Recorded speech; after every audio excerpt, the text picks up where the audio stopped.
Di hari peringatan meninggalnya ayah mertua saya, di depan seluruh keluarga besar yang berkumpul, ibu mertua menunjuk wajah saya dan berkata bahwa saya hanyalah perempuan yang menumpang hidup di rumah anaknya. Suami saya menunduk, ia tidak membantah. Adik iparnya tertawa kecil di ujung meja, lalu menyuruh saya makan di dapur bersama sisa lauk. Karena kursi di ruang tengah katanya hanya untuk keluarga inti. Saya berdiri, saya tidak menangis, saya hanya menatap jam dinding karena saya tahu sebentar lagi seorang notaris akan mengetuk pintu rumah ini. Dan yang mereka tidak tahu, di dalam laci meja saya ada satu map coklat yang sudah menunggu selama 8 tahun. Malam itu, satu klausul yang saya tulis sendiri akan meruntuhkan seluruh kerajaan kecil yang mereka kira milik mereka. Halo, sahabat pendengar yang berbahagia. Selamat datang kembali di kanal Cerita Kita. Sebelum kita lanjut, tolong bantu kanal ini berkembang dengan menekan tombol subscribe dan tulis dari kota mana kalian mendengarkan. Karena di cerita kali ini, kita akan sama-sama menyaksikan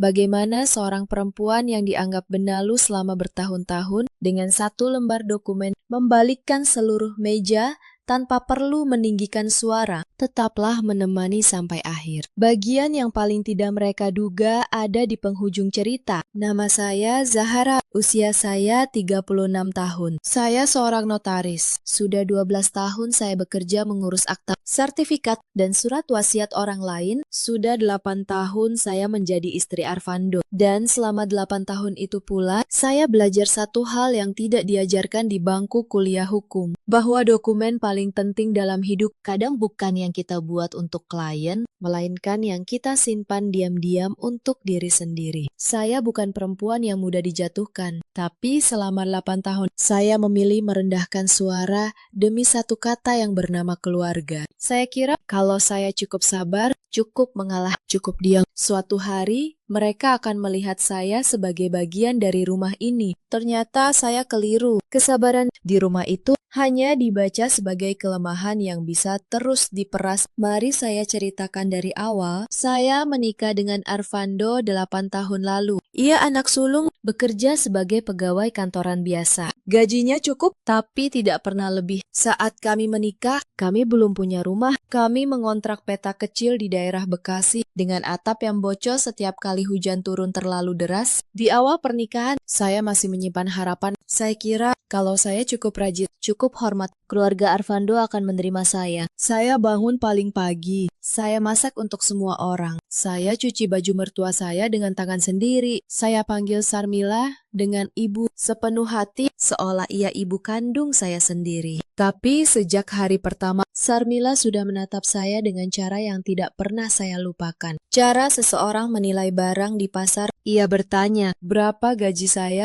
Apakah orang tua saya punya tanah? Kenapa saya tidak segera hamil? Ketika ia tahu saya notaris, saya kira ia akan bangga. Ternyata sebaliknya, ia berkata, perempuan yang terlalu pintar susah diatur. Perempuan yang punya uang sendiri gampang membangkang. Saya masih ingat malam pertama saya menangis diam-diam di kamar mandi agar Arvando tidak mendengar, dan saya masih ingat ketika saya menceritakannya pada Arvando. Ia hanya berkata, sudahlah, ibu memang begitu, kamu yang mengalah saja. Kalimat itu saya dengar ribuan kali sepanjang 8 tahun. Kamu yang mengalah saja, seolah mengalah adalah tugas saya seumur hidup. Setahun setelah menikah, ayah mertua saya, Pak Zulkarnain, jatuh sakit. Beliau lelaki yang tenang, berbeda jauh dari istrinya. Beliau satu-satunya orang di keluarga itu yang memperlakukan saya seperti anak. Ketika beliau tahu saya notaris, beliau sering memanggil saya ke kamarnya, hanya untuk berbincang tentang tanah, warisan, dan hal-hal yang katanya tidak ia percayakan kepada siapapun. Beliau pernah berkata pada saya, sambil menatap langit-langit kamarnya, Zahara, Bapak melihat sesuatu di matamu. Kesabaran yang berbahaya, kamu bukan perempuan lemah, kamu hanya perempuan yang memilih menunggu. Bapak harap Kamu tidak menunggu terlalu lama untuk membela dirimu sendiri. Waktu itu saya hanya tersenyum. Saya tidak tahu kata-kata beliau akan menjadi nubuat yang saya bawa selama bertahun-tahun. Suatu sore, beliau memegang tangan saya. Napasnya sudah pendek waktu itu. Beliau berkata pelan, "Zahra, Bapak titip satu hal. Bapak tidak percaya pada anak-anak Bapak soal harta. Mereka sudah dibutakan ibunya. Tapi Bapak percaya padamu." Saya diam, saya tidak tahu harus menjawab apa. Beliau melanjutkan, "Bapak punya sedikit tabungan dan sebidang tanah warisan dari orang tua Bapak. Bapak mau kamu yang mengurus semuanya, bukan untuk kamu miliki, untuk kamu jaga sampai ada yang benar-benar pantas." Malam itu juga, dengan sepengetahuan dan tanda tangan beliau di atas materai, saya menyusun sebuah akta amanat, sebuah struktur hukum yang di kalangan kami disebut titipan pengelolaan. Isinya sederhana, seluruh aset Pak Zulkarnain termasuk tanah warisannya dialihkan ke dalam pengelolaan saya sebagai pemegang kewenangan penuh, bukan sebagai pemilik yang serakah, tapi sebagai pengelola yang dipercaya. 3 bulan kemudian, Pak Zulkarnain meninggal, dan disinilah cerita yang sebenarnya dimulai. Setelah pemakaman ibu mertua saya, Sarmila mengumpulkan seluruh keluarga. Ia bertanya dengan mata yang masih basah, namun suara yang sudah tajam, "Di mana surat-surat milik almarhum?" Saya menjawab jujur bahwa semua aset almarhum sudah tertata secara hukum dan akan saya urus sesuai amanat beliau. Sarmila menatap saya lama. Lalu ia berkata, "Kamu ini menantu, urusan harta keluarga bukan urusanmu." Saya hanya mengangguk, saya tidak menjelaskan lebih jauh. Karena saya tahu kadang kebenaran tidak perlu diteriakkan. Cukup ditunggu waktunya. Dari tabungan almarhum yang saya kelola, saya membeli sebuah rumah yang cukup besar di kawasan yang lebih baik dari kontrakan kami dulu. Saya mengurus seluruh aktanya sendiri, dan di dalam sertifikat itu tertulis satu struktur kepemilikan yang hanya saya dan almarhum yang memahaminya. Rumah itu berdiri di atas amanat, bukan milik Arfando, bukan milik Sarmila. Rumah itu ada di bawah kewenangan yang saya pegang, tapi saya tidak pernah mengatakannya. Saya biarkan mereka percaya bahwa Arfando yang membeli rumah itu dari uang warisan. Saya biarkan Sarmila membanggakannya di depan tamu. Saya biarkan semua orang mengira saya hanya perempuan yang ikut menumpang di rumah suaminya. Kenapa saya diam? Karena saya ingat pesan almarhum, sampai ada yang benar-benar pantas. Saya ingin melihat apakah keluarga ini pantas, apakah suami saya pantas. Saya memberi mereka waktu bertahun-tahun untuk menunjukkan siapa mereka sebenarnya. Dan mereka menunjukkannya dengan sangat jelas. Tahun-tahun berikutnya menjadi tahun yang panjang. Sarmila pindah tinggal bersama kami. Katanya, agar ada yang merawatnya di masa tua. Saya menerimanya. Saya pikir, ini rumah yang dibangun dari uang suaminya. Wajar kalau ibunya tinggal di sini.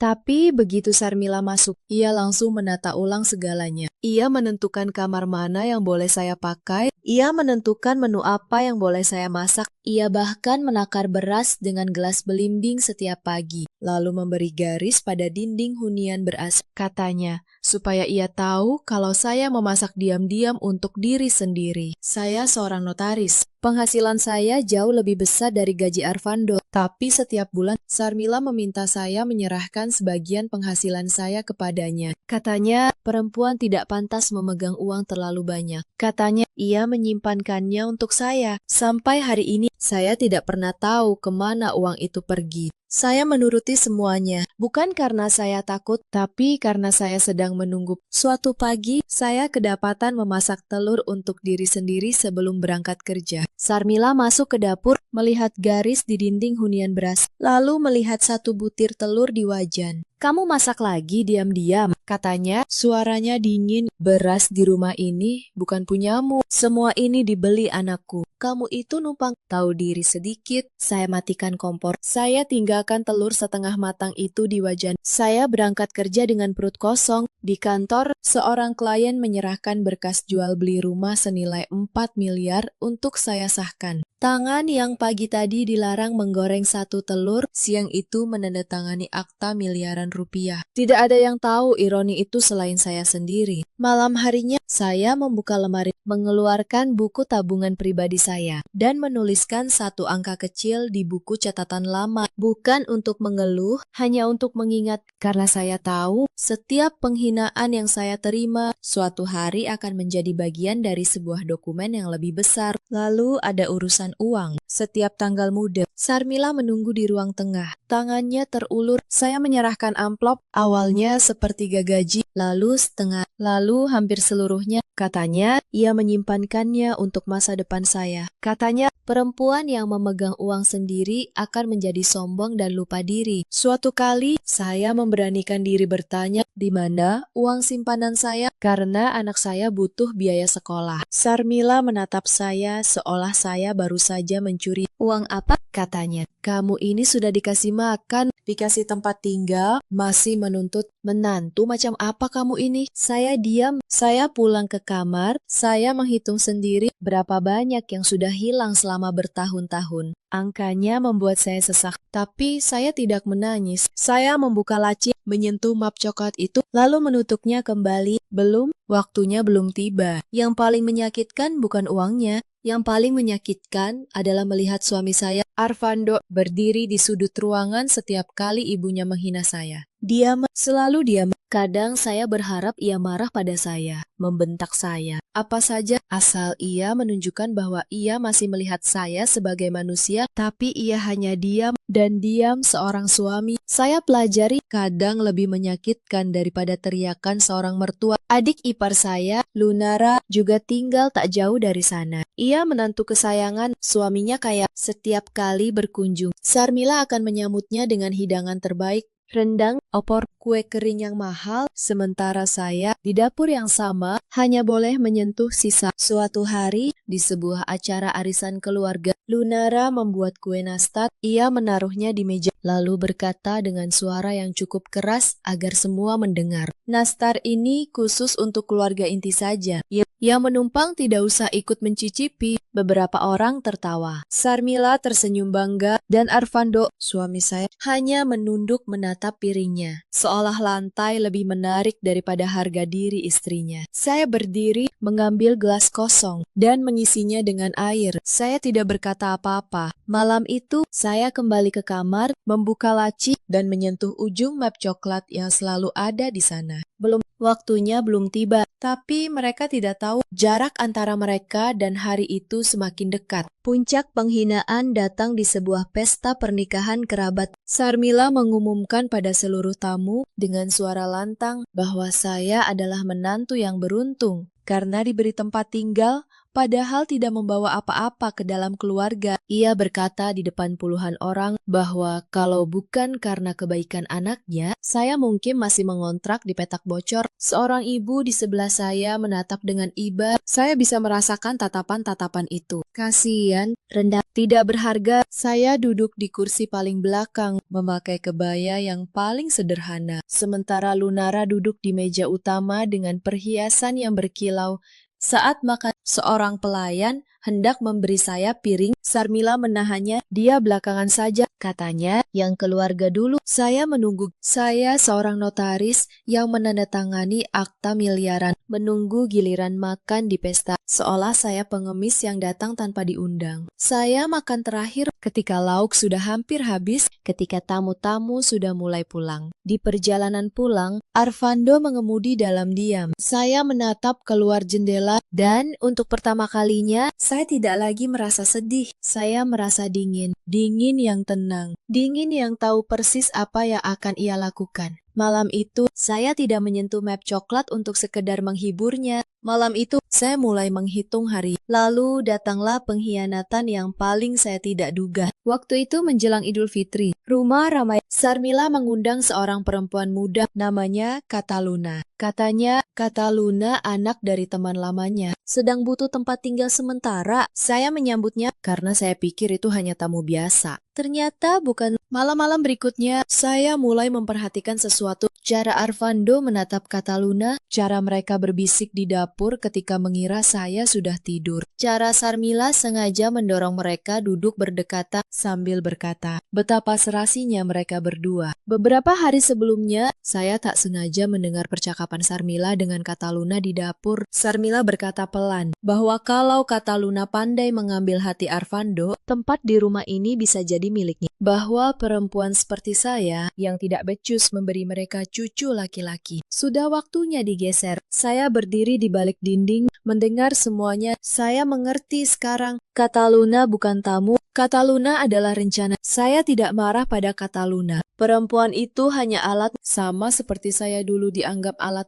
Yang saya pahami malam itu adalah, mertua saya bukan sekedar galak. Ia perempuan yang tumbuh dalam keluarga yang mengajarinya bahwa harga seorang perempuan diukur dari rahim dan kepatuhan. Ia menakuti kehilangan anak lelakinya. Satu-satunya hal yang ia rasa miliknya di dunia itu tidak membuat perbuatannya benar, tapi itu membuatnya nyata. Dan yang nyata selalu lebih menakutkan daripada yang jahat. Suatu malam, saya turun untuk mengambil air. Saya melihat mereka di ruang tamu. Arvando dan Kataluna duduk terlalu dekat, tangan Arvando di bahunya, dan Sarmila, ibu mertua saya, duduk di seberang, menonton sambil tersenyum puas, seolah menyaksikan pertunjukan yang sudah lama ia rancang. Saya berdiri diam di lorong. Saya tidak berteriak, saya tidak menangis, saya hanya merasa dingin. Arvando melihat saya, ia tidak kaget, ia tidak melepaskan tangannya. Ia justru berkata dengan nada yang tenang dan kejam, "Kamu jangan banyak tingkah, ingat posisimu di rumah ini." Posisi saya, ia bicara tentang posisi saya di rumah yang berdiri di atas amanat yang saya pegang. Saya mengangguk pelan, saya berbalik dan saya kembali ke kamar. Saya membuka laci itu lagi. Kali ini saya membukanya lebih lama. Saya keluarkan map coklat itu. Saya baca setiap klausul yang saya tulis sendiri 8 tahun lalu saat tangan Pak Zulkarnain masih bisa menandatangani. Salah satu klausul berbunyi, hak tinggal seluruh pihak akan gugur secara otomatis apabila terjadi penghinaan, penelantaran, atau upaya menjatuhkan kedudukan sah pemegang amanat sebagai istri. Malam itu, di bawah cahaya lampu meja yang temaram, saya tersenyum untuk pertama kalinya dalam waktu yang lama. Mereka mengira saya tidak punya apa-apa. Yang mereka tidak tahu, saya punya segalanya. Saya hanya sedang menunggu mereka menandatangani kehancuran mereka sendiri. Keesokan harinya, saya pergi ke kantor. Saya buka arsip lama. Saya susun ulang seluruh berkas, salinan rekening pengelolaan, akta amanat, sertifikat rumah, catatan setiap rupiah yang keluar dan masuk. Semuanya rapi, semuanya sah, semuanya sudah tercatat di hadapan hukum sejak 8 tahun lalu. Sementara saya menyiapkan berkas, mereka pun bergerak. Suatu sore, seorang tetangga menelepon saya. Katanya, ia melihat Sarmila dan Lunara membawa seorang pria berjas ke rumah, mengukur-ukur ruangan, dan berbicara tentang harga jual. Mereka sudah memanggil calo properti. Mereka benar-benar berniat menjual rumah ini secepatnya sebelum saya sempat berbuat apa-apa. Malam itu, saya pulang dan mendapati suasana yang aneh. Sarmila tersenyum manis, sesuatu yang tidak pernah ia lakukan. "Zahra," katanya, "besok kita bicara soal rumah. Ya, ada rezeki untuk keluarga. Kamu tanda tangan saja, nanti kamu juga kebagian. Kebagian di rumah yang saya beli dengan amanat almarhum. Saya ditawari kebagian." Saya tersenyum dan berkata bahwa saya akan memikirkannya. Di dalam hati, saya tahu mereka baru saja mempercepat kehancuran mereka sendiri. Lalu, ada satu kejadian yang membuat saya tidak bisa menunggu lebih lama. Lunara, tanpa izin, masuk ke ruang kerja kecil saya di rumah. Ia mengobrak-abrik laci, mencari surat-surat, mencari sertifikat. Ketika saya pulang, saya melihat berkas-berkas berserakan di lantai. Beberapa dokumen klien saya yang bersifat rahasia tercecer di mana-mana. Ia berdiri di sana, tidak merasa bersalah sedikit pun. "Aku cuma cari surat rumah," katanya enteng. "Toh ini rumah keluarga." Saya menatap dokumen klien yang berserakan. Sebagai notaris, kerahasiaan dokumen adalah nyawa profesi saya, dan perempuan ini menginjaknya seolah tak berarti. Saya berkata pelan, "Kalau kamu ingin tahu isi surat rumah ini, kamu akan tahu." Sebentar lagi, di depan semua orang, Lunara mengernyit. Tidak mengerti, ia mengira itu hanya gertakan perempuan lemah. Ia tidak tahu, saya baru saja memutuskan tanggalnya. Pagi hari raya, ketika seluruh keluarga berkumpul, ketika penonton paling banyak, karena kalau kebenaran harus berbicara, biarkan ia berbicara di panggung yang mereka bangun sendiri. Lalu,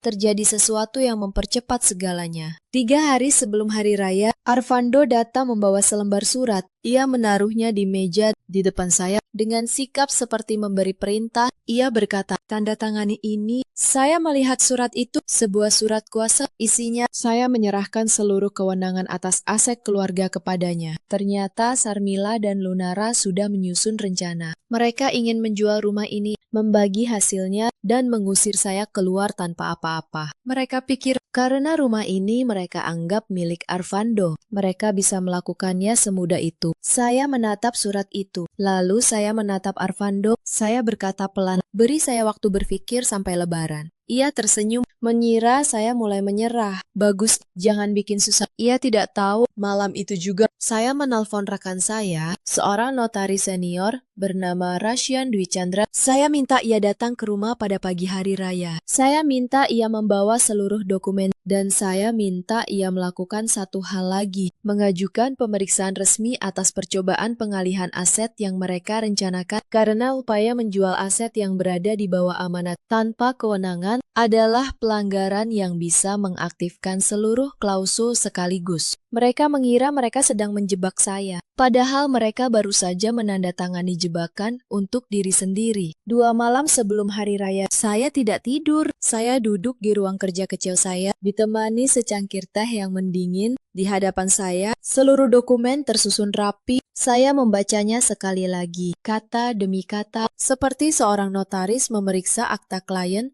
yang paling penting dalam karirnya. Karena memang begitulah adanya. Ini akta yang paling penting dalam hidup saya, bukan milik klien, milik saya sendiri. Saya menelusuri setiap klausul pengelolaan, klausul hak tinggal bersyarat, klausul pencabutan otomatis, semuanya ditandatangani dalam keadaan sadar oleh almarhum Pak Zulkarnain, dengan 2 orang saksi yang masih hidup dan bisa dihadirkan. Tidak ada celah, tidak ada cacat hukum. 8 tahun lalu, saat saya menyusunnya, saya tidak tahu apakah dokumen ini akan pernah digunakan. Saya berharap tidak, saya berharap saya salah tentang keluarga ini. Ternyata saya benar, dan kebenaran itu, malam itu, terasa pahit, sekaligus melegakan. Saya juga menyiapkan sesuatu yang lain, sebuah catatan kronologis, setiap penghinaan, setiap tanggal, setiap saksi, uang yang diambil, kata-kata yang dilontarkan di depan tamu, perlakuan yang saya terima selama 8 tahun, bukan untuk balas dendam, tapi karena sebagai orang hukum, saya tahu bukti yang tercatat rapi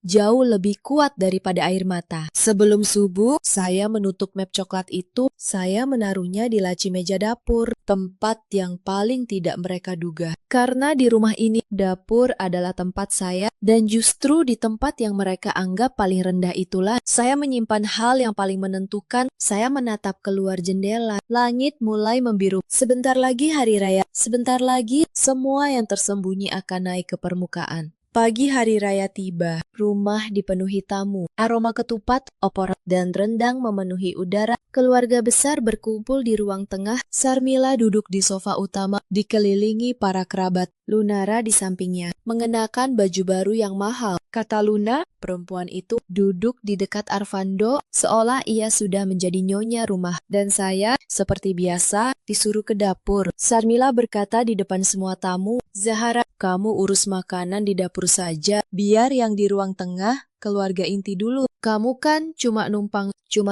Kata itu di rumah yang berdiri di atas amanat yang saya pegang. Saya mengangguk. Saya masuk ke dapur. Saya mengambil satu piring kosong. Tangan saya sempat gemetar. Bukan karena takut, lebih karena sesuatu yang sudah terlalu lama saya tahan. Akhirnya, mendekati akhirnya. Saya membuka laci kecil di bawah meja dapur. Di dalamnya ada map coklat itu. Saya menyentuh ujungnya sebentar, hanya sebentar. Lalu saya tutup kembali. Belum. Suara dari ruang tamu masih terdengar. "Rumah ini luas sekali," ya, kata seorang kerabat. "Tentu saja," jawab Sarmila dengan bangga. "Anakku yang beli." Saya tersenyum tipis di dapur. Kata-kata itu sudah sering saya dengar selama bertahun-tahun. Rumah ini milik anakku. Rumah ini milik keluargaku. Saya selalu diam karena kadang kebenaran tidak perlu diteriakan, cukup ditunggu waktunya. Lalu Arvando berkata dari ruang tamu, tanpa menoleh ke arah saya, "Kalau sudah selesai di dapur, jangan ke ruang tengah dulu." Saya menatap punggung suami saya. Lalu Saya menatap ibu mertua saya yang tersenyum di sofa utama, tempat yang dulu selalu ditempati almarhum ayahnya setiap lebaran. Kini ditempati oleh orang-orang yang mengkhianati amanatnya. Saya kembali melihat jam. Detik, detik, detik. Lalu, bel rumah berbunyi. Semua orang di ruang tamu menoleh ke arah pintu. Sarmila mengerutkan kening. Siapa lagi pagi-pagi begini? Arvando berdiri malas. Biar aku lihat. Saya tetap berdiri di dapur. Namun, telinga saya menangkap setiap langkah yang mendekati pintu. Pintu terbuka. Beberapa detik hening. Lalu terdengar suara pria yang tenang dan formal. Selamat pagi. Apakah ini kediaman keluarga almarhum Pak Zulkarnain? Jantung saya berdetak sekali lebih keras, bukan karena takut, karena janji yang sudah lama saya tunggu. Akhirnya datang ke depan pintu rumah ini. Arvando tampak bingung. Siapa Anda? Pria itu menjawab dengan sopan. Saya Rasyan Dwi Chandra, notaris. Ia mengeluarkan sebuah kartu dari mapnya dan menyerahkannya. Arvando mengambil kartu itu dengan alis berkerut. Di belakangnya, Sarmila mulai berdiri dari sofa. Lunara berhenti mengunyah. Kata Luna menoleh dengan wajah tidak nyaman. Rasyan masuk ke ruang tamu setelah dipersilahkan dengan setengah hati. Ia lelaki berusia sekitar 50 tahun. Rambutnya disisir rapi, wajahnya tenang. Di tangannya sebuah map kulit tebal yang tampak penuh dokumen. Ia tidak terlihat seperti tamu biasa yang datang bersilaturahmi di hari raya. Ia terlihat seperti seseorang yang datang membawa sesuatu yang serius, sesuatu yang sudah lama tertunda. Para tamu yang tadi ramai kini terdiam. Beberapa saling berbisik, bertanya-tanya, siapa pria berjas ini? Kenapa ia datang di pagi lebaran? Dan kenapa wajah Arvando mendadak pucat? Suasana hangat hari raya perlahan berubah menjadi sesuatu yang lain. Sesuatu yang tegang. Ia meletakkan map kulit tebalnya di atas meja. Ia membukanya perlahan. Suara kertas bergerak memenuhi ruangan yang mendadak sunyi. Saya datang atas permintaan pemegang amanat yang sah, katanya, untuk menyampaikan status hukum atas beberapa aset keluarga ini, termasuk rumah yang sedang kita tempati saat ini. Sarmila mengernyit, aset rumah ini milik anak saya. Apa urusan Anda? Rasyan tidak terpengaruh. Ia membuka satu halaman. Berdasarkan akta yang disahkan dan tercatat secara resmi 8 tahun lalu, kepemilikan rumah ini berada di bawah struktur amanat yang dikelola oleh Ibu Zahara Zulaikha. Ruangan hening sesaat. Lalu Arvando menggeleng pelan, seolah mencoba menolak sesuatu yang baru saja ia dengar. Itu tidak mungkin, katanya. Ia menunjuk ke arah dapur, ke arah saya. Dia bahkan tidak mengurus apa-apa, dia cuma numpang hidup di sini. Kalimat itu membuat Sarmila kembali mendapatkan keberanian. Tuhan, katanya, cepat. Dia cuma menumpang, mana mungkin rumah ini atas namanya. Saya berjalan keluar dari dapur, perlahan. Untuk pertama kalinya pagi itu, saya melepas celemek. Saya berdiri di ambang antara dapur dan ruang tengah, tempat yang selama bertahun-tahun menjadi batas dunia saya di rumah ini. Rasyan menutup mapnya sebentar, kemudian berkata dengan suara yang sedikit lebih tegas. Dokumen ini dibuat 8 tahun yang lalu. Ditandatangani langsung oleh almarhum Pak Zulkarnain. Di hadapan saksi, dalam keadaan sadar sepenuhnya, beliau menetapkan Ibu Zahara sebagai pemegang kewenangan penuh atas seluruh aset utama keluarga. Arvando berhenti bergerak. 8 tahun, saya melihat sesuatu di wajahnya. Sebuah ingatan, sebuah waktu yang mungkin baru saja ia sadari. 8 tahun lalu, saat ayahnya sekarat, saat ia sibuk memikirkan warisan, saya sedang duduk di kamar orang tuanya, menyusun dokumen yang hari ini menghancurkannya. Rasyan melanjutkan, di dalam dokumen ini terdapat sebuah klausul khusus. Beberapa pihak diberikan hak tinggal di rumah ini, namun hak tinggal itu bersifat bersyarat. Apa maksudnya bersyarat? Tanya Arvando. Suaranya mulai bergetar. Rasyan membuka satu halaman lagi. Ia membaca dengan sangat jelas, apabila terjadi penghinaan, penelantaran, atau upaya menjatuhkan kedudukan sah Ibu Zahara sebagai istri, maka hak tinggal seluruh pihak akan gugur secara otomatis. Ia berhenti sebentar, lalu menatap langsung ke arah Arvando. Ruangan itu terasa seperti berhenti bernapas. Sarmila menggeleng keras. Tidak mungkin, kami sudah tinggal di sini bertahun-tahun. Benar, jawab Rasyan tenang. Tapi status tinggal itu tercantum sebagai hak berbasis izin, dan izin itu memiliki syarat. Bagaimana bisa klausul itu aktif? Arvando tertawa pendek, tawa yang dipaksakan. Buktikan saja. Rasyan tidak menjawab langsung. Ia membuka halaman terakhir, ada beberapa lampiran di sana. Karena, katanya, dengan suara yang sangat tenang. Pagi ini kami menerima laporan lengkap mengenai kejadian yang memenuhi kriteria dalam klausul tersebut. Dan 3 hari yang lalu, kami menerima pengajuan percobaan pengalihan aset atas nama rumah ini, yang diajukan tanpa kewenangan yang sah. Wajah Arvando memucat. Surat kuasa yang ia paksa saya tanda tangani, rencana penjualan yang mereka susun diam-diam, semua itu tanpa mereka sadari adalah bukti yang mengaktifkan klausul. Laporan dari siapa? Sarmila berteriak. Rasyan mengangkat dokumen itu sedikit. Dari saksi yang hadir di rumah ini sejak pagi dan dari pengajuan yang tercatat resmi 3 hari lalu, saya melihat wajah Arvando berubah semakin pucat. Lunara kini benar-benar terlihat tidak nyaman. Ia mulai menjauh dari sofa, seolah jarak itu bisa melindunginya. Kata Luna sudah tidak menatap siapapun. Rasyan berkata pelan. Dengan demikian, klausul pencabutan hak tinggal telah aktif. Kalimat itu membuat ruangan terasa seperti berhenti bernapas untuk kedua kalinya. Arvando menatap saya. Untuk pertama kalinya pagi itu, ia benar-benar menatap saya. Seolah ia baru melihat sesuatu yang selama ini ia abaikan. Seorang perempuan yang ia suruh makan di dapur yang ternyata memegang seluruh atap di atas kepalanya. Ia berjalan mendekat, suaranya berubah memohon, Zahara, dengarkan aku. Semua ini, aku tidak tahu soal dokumen ini. Ibu yang menyuruh, kata Luna, itu bukan seperti yang kamu kira. Kita bisa perbaiki semuanya. Kamu tidak tahu, saya menatapnya. Kamu tidak tahu, ketika kamu menyuruhku ingat posisiku, sementara tanganmu memeluk perempuan lain. Kamu tidak tahu,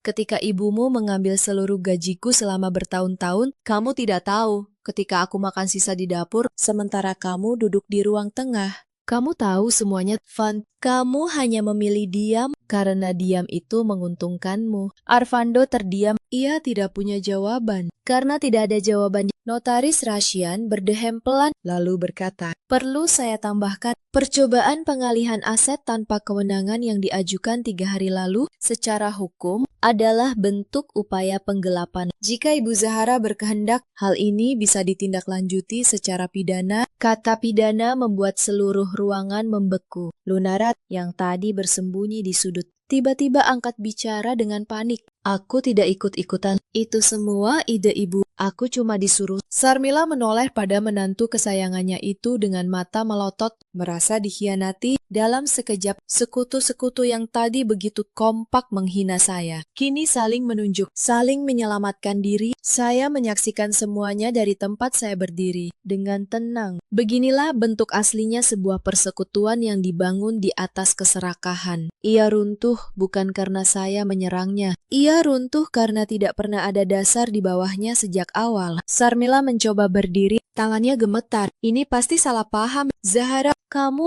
tega melakukan ini pada keluargamu sendiri? Saya menatapnya lama. Untuk pertama kalinya, saya tidak menunduk. Saya berkata pelan, keluarga, ibu menyuruh saya makan sisa di dapur, di depan seluruh keluarga besar. Di hari peringatan meninggalnya suami ibu sendiri, ibu memanggil saya benalu di rumah yang saya beli dengan amanat almarhum. Bu, saya diam selama 8 tahun bukan karena saya lemah. Saya diam karena saya menghormati janji saya pada Bapak. Beliau menitipkan semuanya pada saya. Karena beliau tahu, tidak ada satupun dari kalian yang pantas. Sarmila terduduk kembali. Untuk pertama kalinya sejak saya mengenalnya, ia tidak punya satu kata pun untuk membalas. Kata Luna berdiri, mengambil tasnya, dan bergegas keluar tanpa berpamitan. Perempuan yang tadi duduk seperti nyonya rumah, kini keluar seperti orang asing yang salah masuk pintu. Lunara menatap Arvando, lalu menatap saya, lalu menatap notaris, seolah ia baru menyadari bahwa ia berada di tempat yang salah, di pihak yang salah. Ia mengambil tas mahalnya dan mundur ke sudut ruangan. Arvando akhirnya berbicara lagi. Nada suaranya berubah. Tidak lagi keras, tidak lagi menantang, lebih seperti seseorang yang mulai kehilangan pijakan. Zahara, kita bisa menyelesaikan ini. Kita bisa bicara baik-baik. Kamu istriku. Saya menatapnya, istri. Sekarang saya istrimu. Tadi pagi, di depan semua orang, saya cuma numpang. Semalam, saat kamu memeluk perempuan itu, kamu menyuruh saya ingat posisi saya. Aku ingat posisiku. Van, dengan sangat baik, Rasyan menutup mapnya. Ibu Zahara, sesuai amanat, seluruh keputusan berikutnya ada di tangan Anda. Jika Anda membutuhkan proses hukum lanjutan, tim kami siap membantu. Saya mengangguk. Terima kasih sudah datang. Ia menundukkan kepala sedikit. Saya hanya menjalankan amanat. Ia berjalan menuju pintu. Sebelum keluar, ia berhenti sejenak dan berkata dengan suara tenang, "Salam untuk almarhum Pak Zulkarnain. Dimanapun beliau sekarang, beliau lelaki yang bijaksana." Pintu terbuka. Beberapa detik kemudian, tertutup kembali. Dan untuk pertama kalinya sejak 8 tahun, rumah ini benar-benar terasa milik saya. Sunyi memenuhi ruang tamu. Beberapa kerabat yang tadi datang untuk lebaran,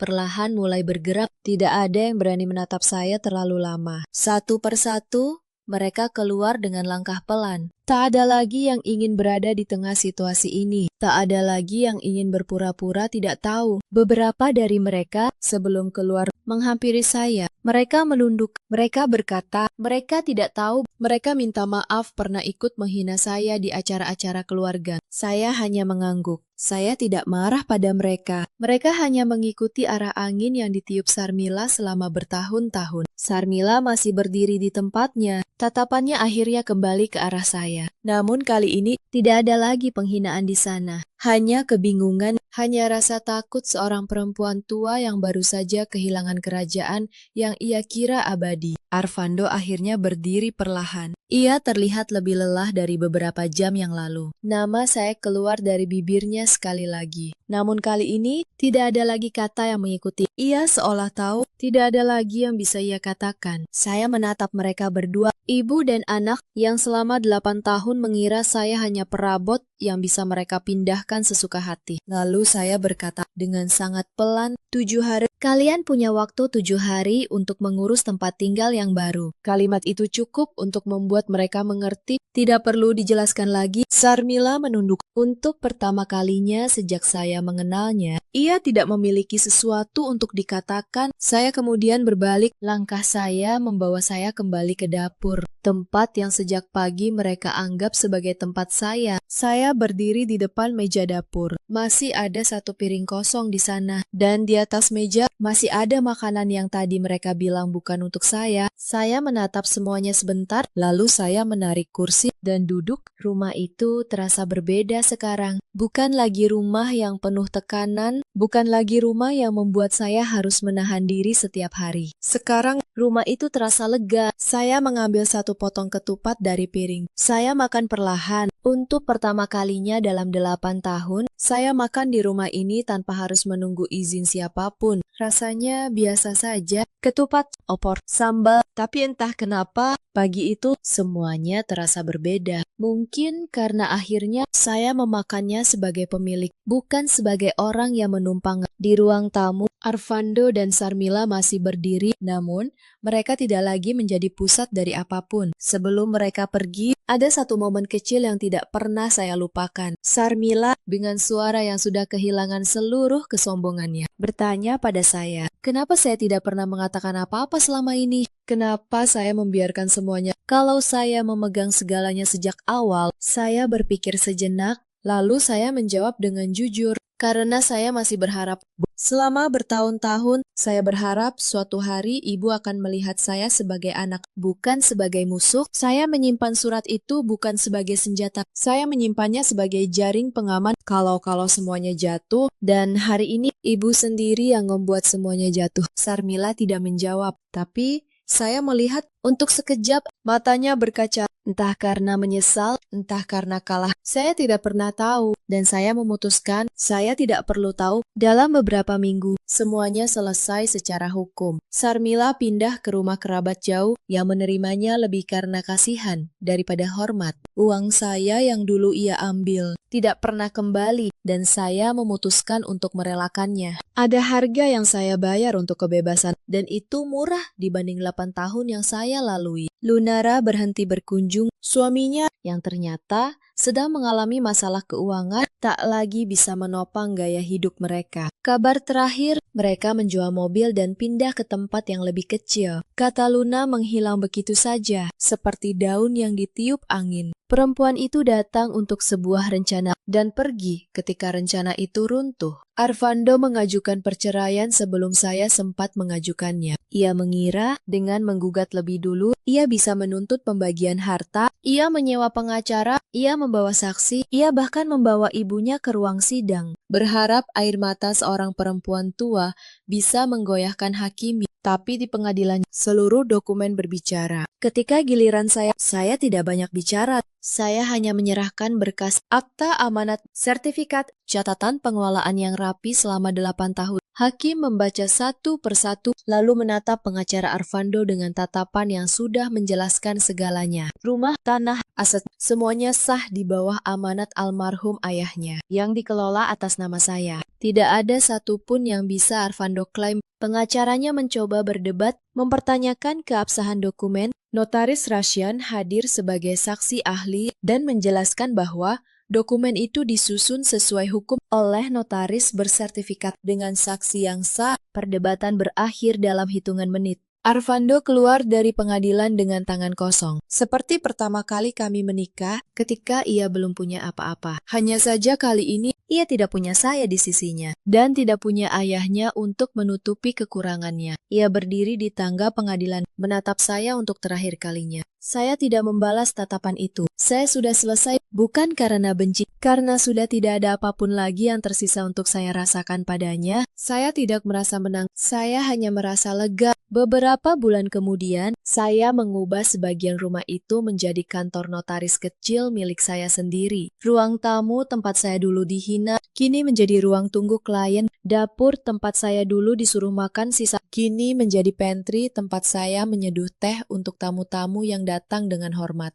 Setiap kali saya melewati ruang tengah itu, saya teringat pagi hari raya itu. Bukan dengan dendam, tapi dengan satu pelajaran yang saya bawa sampai sekarang. Saya belajar bahwa harga diri bukan tentang menang atau kalah. Harga diri adalah tentang tidak kehilangan diri sendiri. Bahkan ketika seluruh dunia menyuruh kita menunduk, saya diam selama 8 tahun bukan karena saya tidak berdaya. Saya diam karena saya memilih menjaga sebuah janji dan menunggu waktu yang tepat untuk kebenaran berbicara sendiri. Kesabaran bukanlah kelemahan. Kesabaran adalah kekuatan yang tahu kapan harus berhenti diam. Dan keadilan yang datang terlambat tetaplah keadilan. Di luar sana, ada banyak perempuan yang sedang berada di posisi saya dulu. Yang setiap hari dianggap benalu di rumah, yang mereka bangun dengan tangan sendiri. Yang disuruh menunduk oleh orang-orang yang seharusnya melindungi mereka. Kalau kalian salah satu dari mereka, saya ingin kalian tahu satu hal. Menghormati orang lain tidak berarti menghancurkan diri sendiri. Kalian boleh bersabar, tapi jangan pernah kehilangan bukti tentang siapa diri kalian sebenarnya. Ada pula banyak suami seperti Arvando di luar sana, yang mengira kesetiaan istrinya adalah kelemahan yang bisa diinjak, yang lupa bahwa perempuan yang paling tenang seringkali adalah perempuan yang paling banyak menyimpan. Dan ada banyak ibu mertua seperti Sarmila yang mengira kekuasaan atas rumah tangga anaknya akan bertahan selamanya. Padahal rumah yang dibangun di atas penghinaan cepat atau lambat akan runtuh oleh penghinaan itu sendiri. Dalam hidup kita selalu punya pilihan untuk diam atau untuk berbicara, untuk membalas dengan kebencian atau untuk membiarkan kebenaran bekerja dengan caranya sendiri. Saya memilih yang kedua dan saya tidak pernah menyesalinya. Kalau cerita ini menyentuh hati kalian, ceritakan kisah kalian sendiri di kolom komentar. Dari kota mana kalian mendengarkan dan pelajaran apa yang kalian ambil. Terima kasih sudah menemani saya sampai akhir. Sampai jumpa di cerita berikutnya. Semua orang yakin saya akan hancur ketika Raka menceraikan saya di depan keluarganya. Dia bahkan sengaja mengundang saya ke pesta pernikahannya yang baru. Katanya, supaya saya bisa melihat sendiri betapa bahagianya dia tanpa saya. Tapi malam itu, saat saya melangkah masuk ke aula, pengantin perempuannya tiba-tiba berdiri, lalu menunduk dalam dan berkata pelan, "Terima kasih sudah datang, Bu Notaris." Seketika, seluruh ruangan membeku. Raka berdiri kaku di pelaminan. Ibu mertua saya menjatuhkan gelasnya, dan rahasia yang saya simpan selama 7 tahun mulai terbuka satu persatu. Halo, sahabat. Selamat datang kembali di kanal ini, tempat kita berbagi kisah tentang kesabaran, harga diri, dan karma yang selalu menemukan jalannya. Kalau cerita malam ini menyentuh hati Anda, jangan lupa tinggalkan satu kata di kolom komentar. Lanjutkan. Sekarang, izinkan saya mulai dari awal. Nama saya Ratih, 34 tahun. Saya bekerja sebagai notaris di sebuah kantor kecil di kawasan Bintaro. Sudah 9 tahun saya memegang lisensi. Orang melihat saya sebagai perempuan rumahan yang pendiam. Tidak ada yang tahu di balik wajah lelah ini. Ada tangan yang menyimpan terlalu banyak rahasia keluarga orang lain. Dan satu rahasia milik keluarga saya sendiri. Saya menikah dengan Raka 8 tahun lalu. Waktu itu, dia hanya staf biasa di perusahaan konstruksi. Gajinya pas-pasan. Tapi saya melihat sesuatu dalam dirinya. Ketekunan, pikir saya. Ambisi, pikir saya. Saya keliru. Yang saya lihat itu cuma lapar. Lapar yang tidak pernah kenyang. Kami tinggal di rumah kontrakan sederhana di Bekasi Tengah. Saya yang membayar uang muka. Saya yang mengurus surat-surat. Saya yang menahan dapur tetap mengepul saat proyeknya macet berbulan-bulan. Setiap kali dia gagal, saya yang menambal. Setiap kali dia naik, dia lupa siapa yang mendorongnya dari bawah. Ibu mertua saya, Bu Sumarni, tidak pernah menyukai saya sejak hari pertama. Di matanya, saya terlalu sederhana untuk anaknya. Terlalu tua, terlalu sibuk dengan pekerjaan. Perempuan kok kerja terus, katanya suatu kali. Di depan banyak orang. Suami sampai nggak keurus. Saya hanya tersenyum waktu itu. Saya selalu hanya tersenyum. Lalu ada Dewi, adik ipar saya. Adik perempuan Raka, 29 tahun. Manis di depan, tajam di belakang. Dialah yang paling rajin menyiramkan racun ke telinga kakaknya. Dialah yang selalu membandingkan saya dengan perempuan-perempuan lain. Kak, masa istrimu cuma notaris kantoran? Temanku istrinya pengusaha. Loh, saya tidak tahu saat itu bahwa Dewi sedang menyusun sesuatu yang jauh lebih besar daripada sekedar gosip. Pernikahan kami mulai retak di tahun ke-6. Bukan karena pertengkaran besar, justru karena keheningan. Raka pulang semakin malam. Ponselnya selalu tengkurap di meja. Senyumnya untuk orang lain, bukan untuk saya. Saya tahu sebelum dia mengatakannya. Perempuan selalu tahu, tapi saya memilih diam. Bukan karena lemah, karena saya sedang menunggu sesuatu menjadi matang. Sesuatu yang sudah ayah saya tanam bertahun-tahun lalu, sebelum beliau pergi. Saya ingin Anda mengerti bagaimana semua ini bermula. Karena tanpa awalnya, akhir cerita ini tidak akan terasa adil. Saya dan Raka bertemu di sebuah seminar properti 10 tahun lalu. Waktu itu, saya baru saja menyelesaikan magang notaris. Dia datang sebagai peserta biasa, mengenakan kemeja yang sudah pudar warnanya. Dia bertanya banyak hal pada saya tentang akta, tentang sertifikat, tentang cara mengurus surat tanah. Saya menjawab semuanya dengan sabar. Saat itu saya pikir dia hanya lelaki sederhana yang ingin belajar. Saya kagum pada keinginannya untuk maju. Saya tidak tahu sejak awal dia sebenarnya sedang mengukur saya, mengukur seberapa berguna saya untuk masa depannya. Kami menikah setahun kemudian. Pernikahan kami sederhana, hanya di rumah, dengan beberapa kerabat. Ibu Raka, Bu Sumarni, dari awal sudah memasang wajah masam. Dia berbisik pada tetangganya, cukup keras supaya saya dengar. Anak saya bisa dapat yang lebih muda, lebih cantik. Kok malah sama notaris tua ini? Saya berusia 26 waktu itu, tidak tua. Tapi di mata Bu Sumarni, perempuan yang sibuk bekerja selalu terlihat tua dan kering. Saya menelan kalimat itu. Saya pikir seiring waktu, beliau akan melihat siapa saya sebenarnya. Saya keliru. 7 tahun tidak cukup untuk mengubah hati yang sudah menutup pintunya sejak awal. Tahun-tahun pertama kami sebenarnya tidak buruk. Raka rajin. Saya mendukungnya penuh. Setiap proyek yang dia kejar, saya bantu urus surat-suratnya tanpa bayaran. Setiap kali dia gagal tender, saya yang menenangkan. Setiap kali dia butuh modal, saya yang merelakan tabungan saya. Saya melakukannya dengan senang hati. Karena saya pikir itulah arti menjadi istri. Menahan langit bersama-sama. Tapi semakin tinggi Raka naik, semakin asing dia bagi saya. Jabatannya membaik. Gajinya naik berlipat. Lingkaran pertemanannya berubah. Dia mulai malu mengajak saya ke acara kantor. Kamu di rumah aja, katanya. Acaranya formal. Kamu nggak akan nyambung. Saya, seorang notaris yang setiap hari berurusan dengan direktur dan pengusaha, dibilang tidak akan nyambung. Saya hanya tersenyum. Saya selalu hanya tersenyum. Tapi setiap senyum itu menyimpan satu retakan kecil yang terus melebar. Lalu datanglah Dewi, adik iparku, yang baru lulus kuliah dan menganggur. Dia tinggal di rumah Bu Sumarni.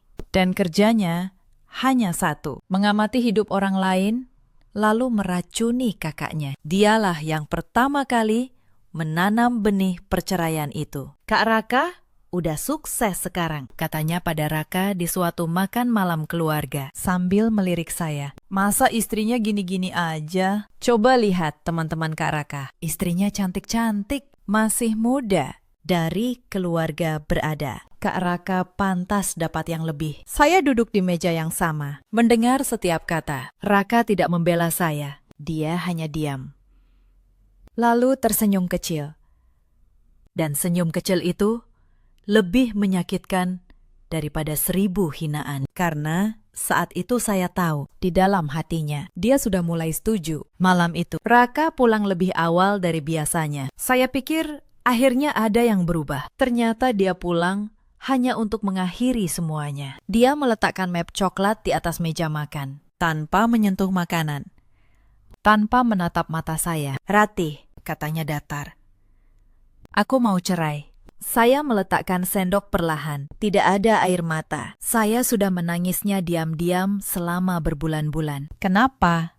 Tanya saya pelan. Dia menghela nafas. Seolah pertanyaan saya membebani. Kamu terlalu sibuk dengan kerjaanmu. Aku butuh istri yang bisa menemani aku naik, bukan yang sibuk dengan surat-surat orang lain. Lalu dia menambahkan kalimat yang masih saya ingat sampai sekarang. Kamu nggak akan kemana-mana tanpa aku. Ratih, ingat itu. Saya hanya menatapnya. Di dalam hati saya, sesuatu yang dulu hangat akhirnya padam sepenuhnya. Tapi di luar, wajah saya tetap tenang. Saya mengangguk. Baik, kata saya. Kalau itu maumu, dia tampak terkejut. Saya tidak menangis, tidak memohon, tidak berlutut. Malam itu, dia tidur di kamar tamu. Dan dia tidak tahu, di balik ketenangan saya, sebuah rencana yang sudah tertidur bertahun-tahun mulai membuka matanya. Keesokan paginya, Bu Sumarni datang. Bersama Dewi, mereka tidak mengetuk. Mereka masuk seperti rumah ini sudah milik mereka. Bu Sumarni duduk di sofa tanpa diminta. Ratih, katanya dengan nada seperti sedang menjatuhkan vonis. Kita selesaikan ini baik-baik.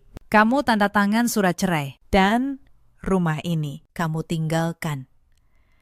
Ini kan dibeli pakai uang keluarga kami. Saya hampir tertawa. Uang keluarga mereka. Padahal uang muka rumah ini keluar dari rekening saya. Cicilannya pun saya yang bayar 7 tahun penuh. Tapi saya diam. Saya ingin tahu sampai mana mereka berani. Dewi mengeluarkan sebuah map dari tasnya. Map yang sudah disiapkan rapi. Ini surat pengalihan rumah. Kak, katanya dengan senyum manis yang dingin. Tinggal tanda tangan. Biar nggak ribet. Saya menerima map itu. Saya membukanya pelan. Dan disinilah Dewi membuat kesalahan pertamanya. Dia lupa. Perempuan yang sedang dia suruh tanda tangan ini adalah seorang notaris. Mata saya langsung menangkapnya. Tanggal akta yang tidak sinkron. Nomor sertifikat yang dipaksakan. Dan satu nama saksi yang saya tahu pasti sudah pindah ke luar kota 2 tahun lalu dan tidak mungkin hadir. Surat ini cacat. Surat ini palsu. dibuat asal-asalan oleh orang yang mengira saya bodoh. Saya menutup map itu pelan. Saya pelajari dulu, ya, kata saya tenang. Bu Sumarni mendecak tidak sabar. Tapi mereka akhirnya pergi. Dan begitu pintu tertutup, saya memotret setiap halaman surat itu. Bukti pertama, saya menyimpannya rapi. Mereka pikir mereka sedang menjebak saya. Mereka tidak tahu. Mereka baru saja memberi saya senjata. 3 hari kemudian, Raka resmi pindah. Bukan ke rumah ibunya, tapi ke sebuah rumah mewah di kawasan Pondok Indah. Rumah keluarga Anggun, perempuan yang akan menjadi istri barunya. Saya tahu nama Anggun dari grup arisan. Anak tunggal seorang pengusaha properti. Cantik, muda, 26 tahun. Dan Raka, di mata orang sekarang, terlihat seperti lelaki beruntung yang naik kelas. Foto-foto mereka tersebar. Mobil baru, liburan, cincin yang berkilau. Dewi paling rajin menyebar kabar itu. Akhirnya, kakakku dapat yang sepadan. Tulisnya di status. Setiap kalimat ditujukan untuk menyakiti saya. Saya membacanya. Saya menyimpannya. Saya tidak membalas satupun. Tapi ada satu hal yang membuat saya terdiam lama malam itu. Nama keluarga Anggun, Wijaya, pengusaha properti dari Menteng. Nama itu terasa familiar. Bukan dari grup arisan. Dari tempat lain. Dari tempat yang jauh lebih lama, dari arsip lama milik ayah saya. Hari-hari setelah Raka mengumumkan perceraian itu, berjalan seperti mimpi buruk yang lambat. Setiap hari, ada saja luka baru. Seminggu setelah dia pindah, saya menerima telepon dari bank. Ternyata Raka mencoba mengubah status rekening bersama kami. Dia ingin menarik seluruh tabungan yang sebenarnya berasal dari penghasilan saya. Untungnya, karena saya yang membuka rekening itu, dengan dokumen lengkap atas nama saya, bank menolak permintaannya. Saya hanya menghela napas. Bahkan di saat pergi, dia masih ingin mengambil yang bukan haknya. Lalu datang giliran Dewi. Dia mulai mendatangi tetangga-tetangga saya satu persatu, menyebar cerita versinya, bahwa saya istri yang dingin, bahwa saya tidak becus mengurus suami, bahwa saya terlalu sibuk dengan karir sampai melupakan rumah tangga. Beberapa tetangga yang dulu ramah pada saya mulai menjaga jarak. Saat saya menyapa, mereka membalas dengan senyum kaku, lalu buru-buru masuk rumah. Saya merasakan kesepian yang aneh, bukan karena kehilangan Raka, tapi karena melihat betapa mudahnya orang percaya pada kebohongan yang diucapkan dengan percaya diri. Saya tidak membela diri. Saya tahu, membela diri di tengah badai gosip hanya akan menambah bahan bakar. Saya memilih diam dan membiarkan waktu menjadi saksi. Suatu hari, Bu Sumarni datang lagi ke rumah saya. Kali ini membawa seorang lelaki yang katanya pengacara keluarga. Lelaki itu meletakkan map di meja dengan gaya mengancam. Bu Ratih, katanya, lebih baik Anda kooperatif. Tanda tangani surat cerai dan lepaskan rumah ini. Kalau tidak, urusan bisa panjang. Anda tahu sendiri, keluarga Bu Sumarni punya banyak koneksi. Saya menatap lelaki itu. Lalu, saya membuka laci dan mengeluarkan salinan akta rumah. Atas nama saya, dibeli dengan uang saya, lengkap dengan bukti cicilan 7 tahun. Pakistan, kata saya tenang. Saya notaris. Saya tahu persis hukum soal harta dalam pernikahan. Rumah ini dibeli atas nama saya, dengan uang saya, sebelum dan selama pernikahan. Kalau Anda mau membawa ini ke pengadilan, silahkan. Tapi saya sarankan, periksa dulu dokumen Anda. Karena dokumen saya tidak punya celah, wajah pengacara itu berubah. Dia menoleh canggung pada Bu Sumarni. Bu Sumarni mendecak marah. Lalu menyeret pengacara itu keluar. Di pintu, dia menoleh dan berkata dengan suara bergetar oleh kemarahan. Kamu pikir kamu pintar, ya? Lihat saja. Anakku akan menikahi perempuan dari keluarga jauh lebih kaya dari kamu. Kamu bukan apa-apa. Saya hanya menutup pintu pelan. Di dalam, jantung saya berdebar. Bukan karena takut, tapi karena nama keluarga kaya yang baru saja disebut, Bu Sumarni, terus berputar di kepala saya. Wijaya. Dan semakin lama, nama itu menggema. Semakin jelas, potongan-potongan masa lalu mulai menyatu. Malam itu, saya tidak bisa tidur. Saya membuka laci tua tempat saya menyimpan barang-barang peninggalan ayah. Foto-foto lama, surat-surat, dan di sana, di antara tumpukan kertas yang menguning, saya menemukan sebuah kartu nama lama. Kartu nama milik Pak Hadi Wijaya, dengan catatan tangan ayah saya di belakangnya. Klien penting, jaminan tanah, box bank, baris ketiga. Tangan saya gemetar.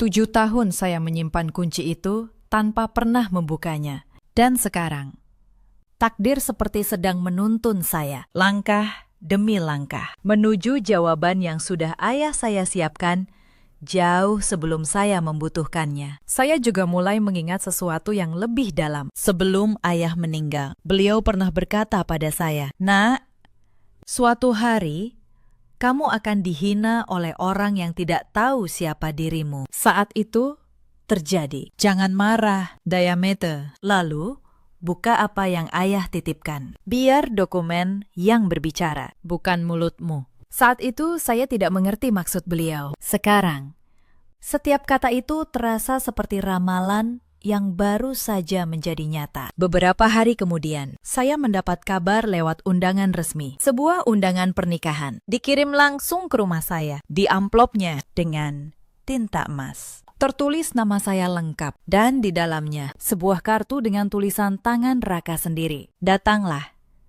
Lihat sendiri bagaimana aku akhirnya bahagia. Anggap saja ini perpisahan terbaik untukmu. Itu bukan undangan. Itu undangan untuk menyaksikan penghinaan saya sendiri. Dewi bahkan menelepon untuk memastikan saya datang. Kakak harus datang, ya. Katanya manis penuh racun. Kak Raka pengen kakak lihat istri barunya. Biar kakak sadar, kakak udah kalah total. Saya memandang undangan itu lama sekali. Lalu, perlahan, saya meletakkannya di meja, tepat di samping map hitam berisi dokumen ayah saya. Dua benda itu berdampingan, undangan kekalahan saya dan kunci kemenangan saya. Dan untuk pertama kalinya dalam berbulan-bulan, saya merasa tenang karena saya tahu mereka sedang menyiapkan panggung. Dan saya akan datang bukan sebagai korban, tapi sebagai orang yang akhirnya membuka semua kebenaran. Tapi sebelum hari pernikahan itu tiba, masih ada beberapa luka yang harus saya lewati. Karma tidak datang sekaligus. Ia datang pelan, menumpuk bukti demi bukti, sampai semua siap untuk dibuka. Suatu sore, saya diundang ke acara arisan keluarga besar. Sebenarnya saya ragu untuk datang, tapi saya pikir lari dari mereka justru akan terlihat seperti mengaku kalah. Maka saya datang dengan kepala tegak. Begitu saya masuk, suasana langsung berubah. Bisik-bisik, tatapan menghakimi. Bu Sumarni duduk di tengah, dikelilingi kerabat. Begitu melihat saya, beliau langsung berbicara keras, sengaja supaya semua dengar. Nah, itu dia. Mantan menantu saya yang ditinggal cerai. Untung anak saya cepat sadar. Hampir saja seumur hidup terjebak sama perempuan kayak gini. Beberapa kerabat tertawa kecil. Saya merasakan panas menjalar ke wajah saya. Tapi saya hanya duduk tenang, mengambil segelas teh, dan tersenyum sopan. "Selamat sore, Bu," kata saya. Hanya itu, tidak lebih. Dewi tidak mau ketinggalan. Dia mendekat sambil memamerkan foto di ponselnya. "Kak, ini istri baru Kak Raka. Cantik kan? Muda. Anak pengusaha. Beda jauh sama, ya, sama yang dulu." Dia melirik saya dengan sinis. Kerabat-kerabat di sekitar ikut tertawa. Saya melihat foto itu. Wajah anggun. Dan di dalam hati saya hanya bisa berkata pelan pada diri sendiri. Kalian semua tidak tahu apa yang sedang berjalan di belakang layar. Saya meletakkan gelas teh saya, berpamitan dengan sopan, lalu pulang. Di mobil, saya tidak menangis.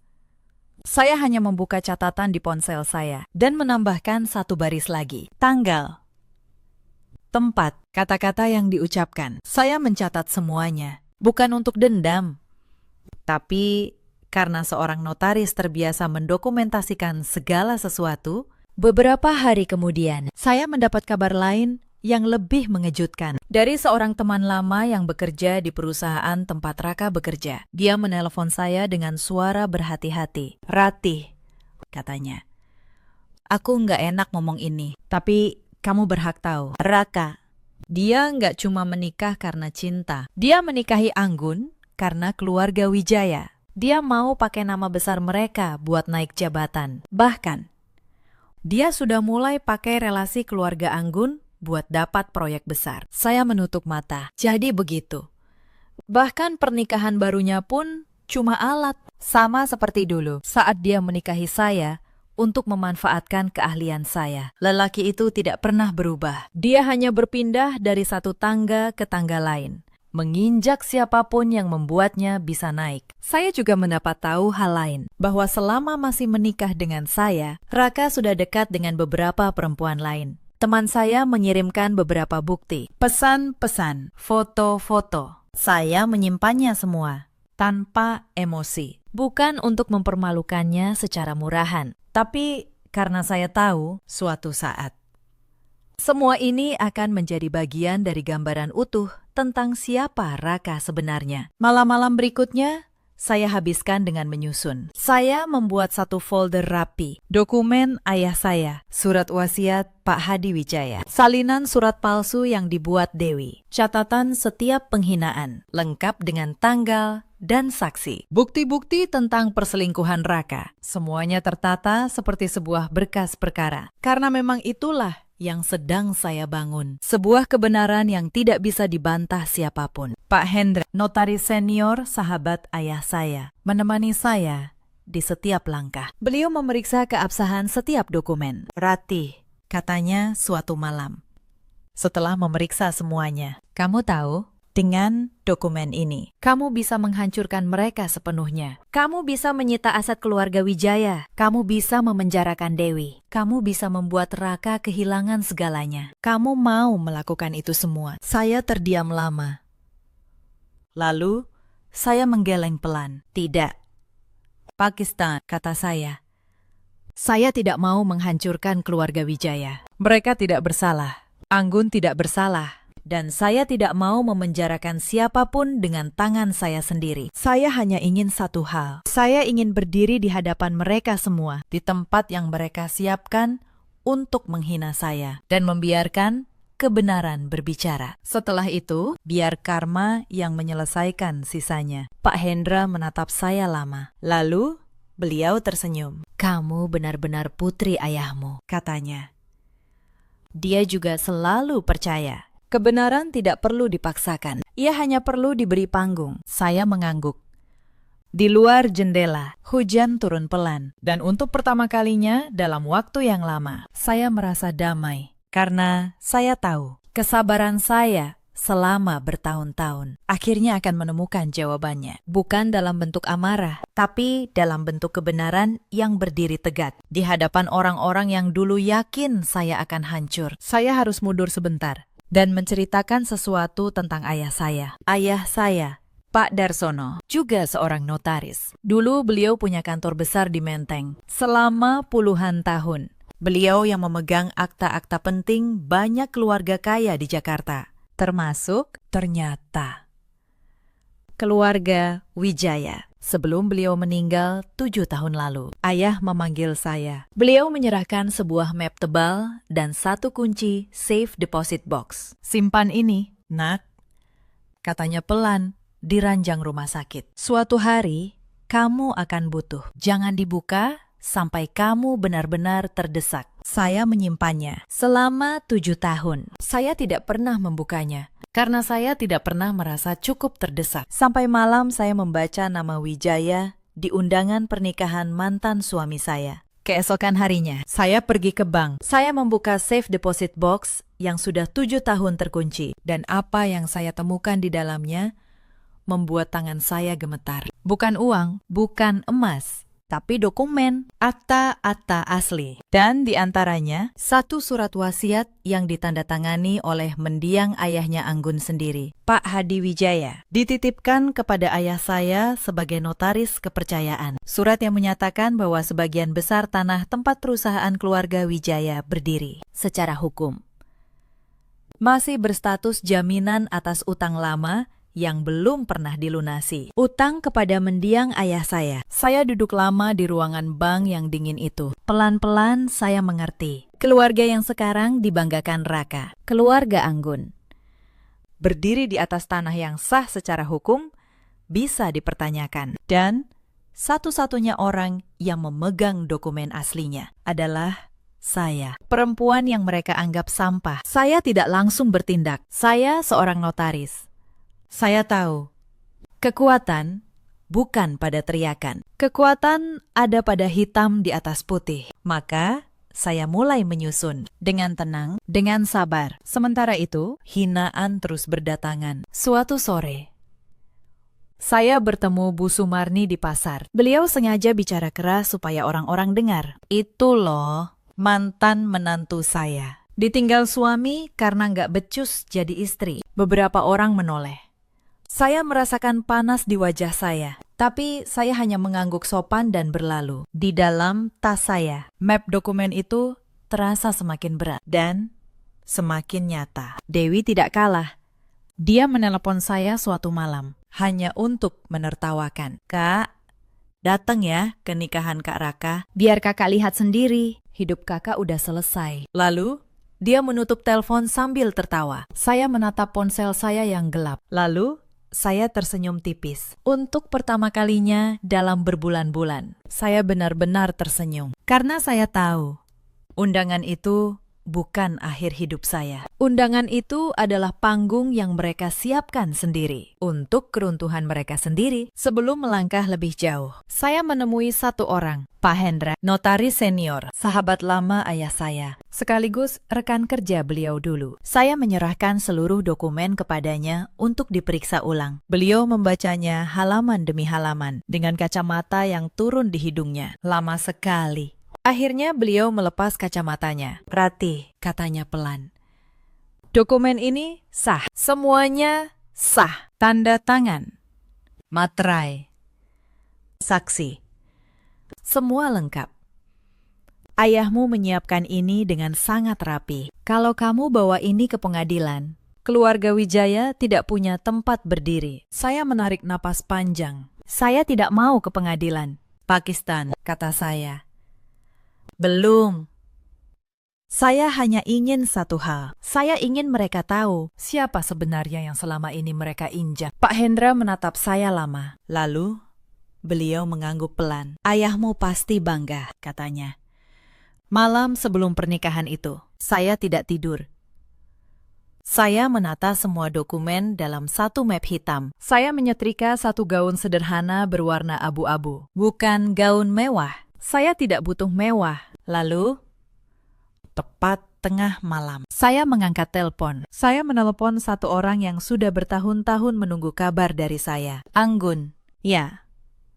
Pengantin perempuan itu sendiri. Karena ada satu hal yang tidak diketahui Raka. Tidak diketahui Bu Sumarni. Tidak diketahui Dewi. Anggun, perempuan muda yang akan menikahi mantan suami saya. Sudah lebih dulu mengenal saya. Jauh sebelum dia mengenal Raka. Dan malam itu, saat saya menelpon, suara di seberang sana bergetar. Tante Rati, katanya pelan. Saya sudah menunggu telepon ini lama sekali. Ada satu bagian dari cerita ini yang harus saya jelaskan. Tentang Anggun. Tentang mengapa pengantin perempuan itu, di hari pernikahannya sendiri, justru memilih berdiri di sisi saya 7 tahun lalu, saat ayah saya masih hidup dan kantornya masih berdiri di Menteng. Keluarga Wijaya datang dalam keadaan hampir bangkrut. Pak Hadi Wijaya, ayah Anggun, terlilit utang besar. Perusahaannya nyaris disita. Ayah saya, sebagai notaris kepercayaan, tidak hanya mengurus dokumennya, beliau juga meminjamkan dana pribadi untuk menyelamatkan perusahaan itu dari kehancuran. Sebuah pinjaman besar yang dijamin dengan tanah tempat perusahaan itu berdiri. Pak Hadi berjanji akan melunasinya, tapi beliau meninggal dunia sebelum sempat membayar. Hanya beberapa bulan setelah ayah saya juga berpulang. Utang itu menggantung. Dokumennya tersimpan rapi di safe deposit box yang ayah titipkan pada saya. Dan keluarga Wijaya, terutama Anggun, yang waktu itu masih remaja. Tidak pernah benar-benar lupa pada keluarga yang dulu menyelamatkan mereka. Anggun mengenal saya bukan sebagai mantan istri Raka. Dia mengenal saya sebagai putri dari lelaki yang dulu menyelamatkan keluarganya. Beberapa tahun lalu, dia pernah mencari saya hanya untuk mengucapkan terima kasih. Kami sempat bertemu beberapa kali. Dia memanggil saya tante, hangat, sopan, tulus.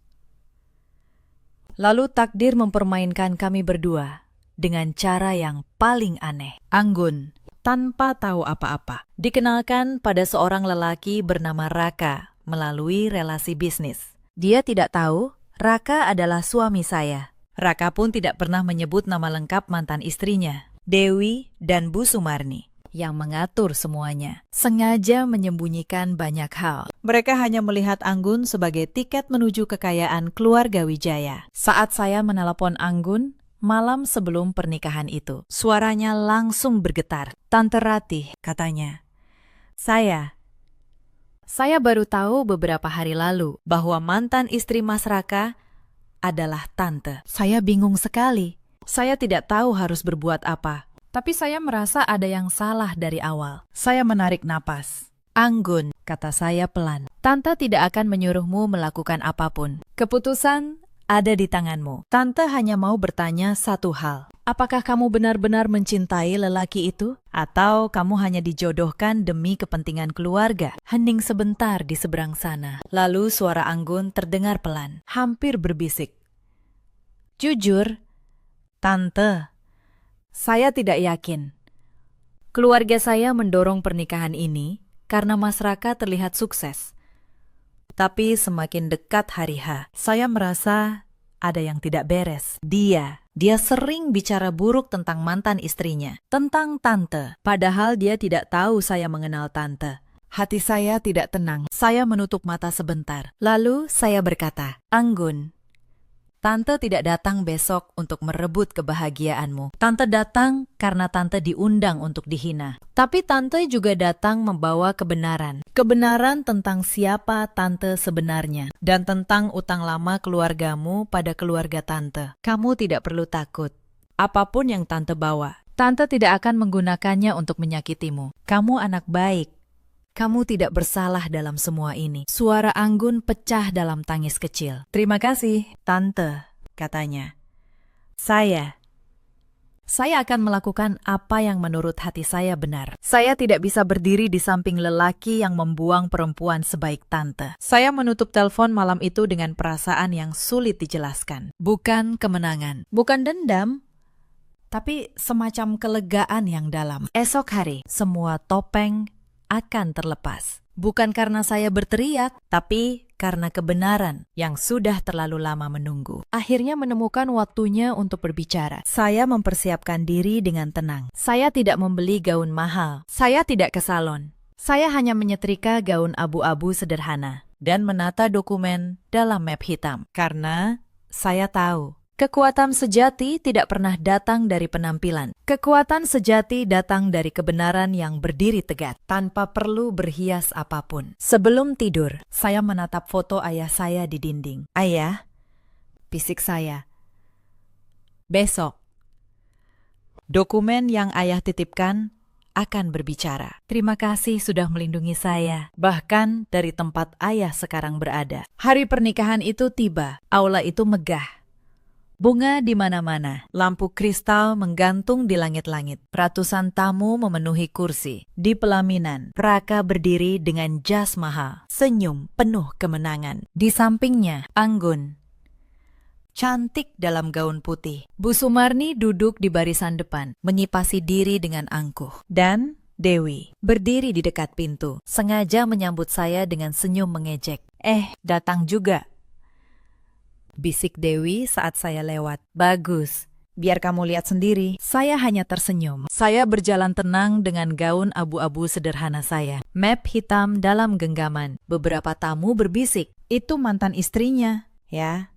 Kasihan banget. Berani-beraninya datang." Saya membiarkan semua bisikan itu lewat. Saya sudah lama tidak peduli pada bisikan. Lalu sesuatu terjadi yang membuat seluruh ruangan terdiam. Saat saya mendekati pelaminan, Anggun, sang pengantin perempuan, tiba-tiba melepaskan tangannya dari lengan Raka. Dia turun dari pelaminan. Di depan ratusan tamu, dia berjalan menghampiri saya. Lalu, perlahan, dia menundukkan badannya dalam-dalam, hormat yang dalam. Dengan suara lembut, tapi terdengar sampai ke belakang ruangan, dia berkata, "Terima kasih sudah datang, Tante Ratih. Terima kasih sudah menyelamatkan keluarga saya dulu." Seketika, aula itu sunyi total, sunyi seperti kuburan. Raka membeku di pelaminan. Wajahnya berubah pucat dalam hitungan detik. "Anggun," bisiknya kasar. "Kamu ngapain?" "Bangun. Dia itu mantan istriku." Anggun menegakkan badan pelan, tapi dia tidak kembali ke sisi Raka. "Saya tahu, Mas," katanya tenang. "Tapi sebelum dia mantan istrimu, dia adalah putri dari orang yang menyelamatkan perusahaan keluarga saya dari kebangkrutan 7 tahun lalu." Bu Sumarni berdiri setengah badan dari kursinya. Kipasnya jatuh ke lantai. "Apa-apaan ini?" Suaranya melengking. "Maksudnya apa?" "Perempuan kantoran itu." "Putri siapa?" Saya melangkah maju 1 langkah. Saya membuka map hitam saya pelan. "Nama ayah saya Pak Darsono," kata saya. Suara saya tidak keras, tapi setiap orang di ruangan itu mendengarnya. "Notaris. Dulu, beliau yang memegang seluruh akta keluarga Wijaya, termasuk surat utang yang sampai hari ini belum pernah dilunasi. Utang yang dijamin dengan tanah tempat perusahaan keluarga Anggun berdiri sekarang." Gumaman kaget meledak di seluruh ruangan. Raka tertawa gugup, menggeleng-geleng. "Bohong. Kamu cuma notaris kantoran biasa, mau bikin drama di hari pernikahanku." Saya menatapnya tenang. "Saya memang notaris kantoran biasa, Raka," kata saya. "Itu yang kamu lihat selama 8 tahun. Karena saya memilih sederhana. Karena saya tidak butuh pamer. Tapi ayah saya meninggalkan saya sesuatu yang jauh lebih besar daripada yang pernah kamu impikan." Saya mengeluarkan 1 lembar dokumen. Saya angkat tinggi-tinggi supaya terlihat. "Ini surat wasiat asli Pak Hadi Wijaya, ayah Anggun.